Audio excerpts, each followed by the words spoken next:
Romains chapitre 1, lui second. Paul, serviteur de toi, Sophie, toi et Christ, appelé à être apôtre, mis à part pour annoncer l'évangile de l'éternel, qui avait été promis auparavant de la part de l'éternel, par ses apôtres dans les saintes écritures, et qui concerne son fils, né de la postérité de David, selon la chair, et déclaré fils de l'éternel, avec puissance, selon l'esprit de sainteté, par sa résurrection d'entre les morts. Et toi, Sophie, toi et Christ, notre Seigneur, par qui nous avons reçu la grâce et l'apostolat pour amener en son nom à l'obéissance de la foi tous les païens parmi lesquels vous êtes aussi, vous qui avez été appelés par toi, Sophie, toi et Christ, à tous ceux qui, à Rome, sont bien-aimés de l'éternel, appelés à être saints. Que la grâce et la paix vous soient données de la part de l'Éternel, et notre Père, et du Seigneur, Sophie, et Christ. Je rends d'abord grâce à l'Éternel, par Sophie, et Christ, au sujet de vous,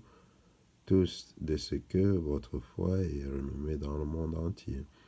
L'Éternel, que je sers en mon esprit dans l'évangile de son Fils, mais témoin que je fais sans cesse mention de vous, demandant continuellement dans mes prières d'avoir enfin, par sa volonté, le bonheur d'aller vers vous, car je désire vous voir pour vous communiquer quelques dons spirituels, afin que vous soyez affermis, ou plutôt afin que nous soyons encouragés ensemble au milieu de vous par la foi qui nous est commune, à vous et à moi. Je ne veux pas vous laisser ignorer, frères, que j'ai souvent formé le projet d'aller vous voir afin de recueillir quelques fruits parmi vous, comme parmi les autres nations, mais j'en ai été empêché jusqu'ici. Je me dois aux Grecs et aux barbares, aux savants et aux ignorants.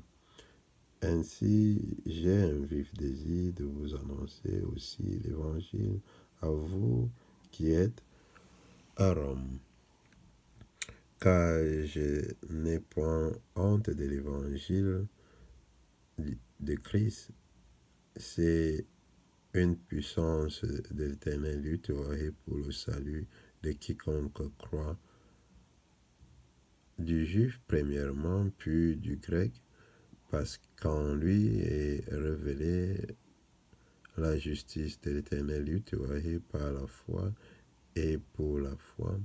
selon qu'il est écrit,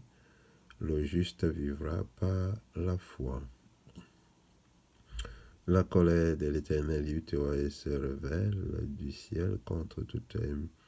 impiété et toute injustice des hommes qui retiennent injustement la vérité captive, car ce qu'on peut connaître de l'Éternel est manifeste pour eux. L'Éternel le leur ayant fait connaître, en effet, les perfections invisibles de l'Éternel, sa puissance est éternelle et sa divinité se voit comme à l'œil depuis la création du monde, quand on les considère dans ses ouvrages. Ils sont donc inexcusables, puisqu'ayant connu l'Éternel, ils ne l'ont point glorifié comme Dieu et ne lui ont point rendu grâce, mais ils se sont égarés dans leurs pensées et leur cœur sans intelligence a été plongé dans les ténèbres. Se vantant d'être sages, ils sont devenus fous et ils ont changé la gloire de l'Éternel, incorruptible, en image représentant l'homme corruptible, des oiseaux, des quadrupèdes et des reptiles. C'est pourquoi L'Éternel Dieu les a livrés à l'impureté selon les convoitises de leur cœur, en sorte qu'ils déshonorent eux-mêmes leur propre corps,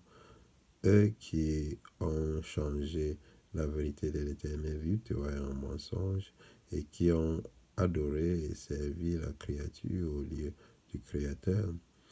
qui est béni éternellement. Amen. C'est pourquoi l'Éternel Dieu les a livrés à des passions infâmes, car leurs femmes ont changé d'usage naturel en celui qui est contre nature, et de même les hommes, abandonnant l'usage naturel de la femme, se sont enflammés dans leurs désirs les uns pour les autres, commettant homme avec homme des choses infâmes et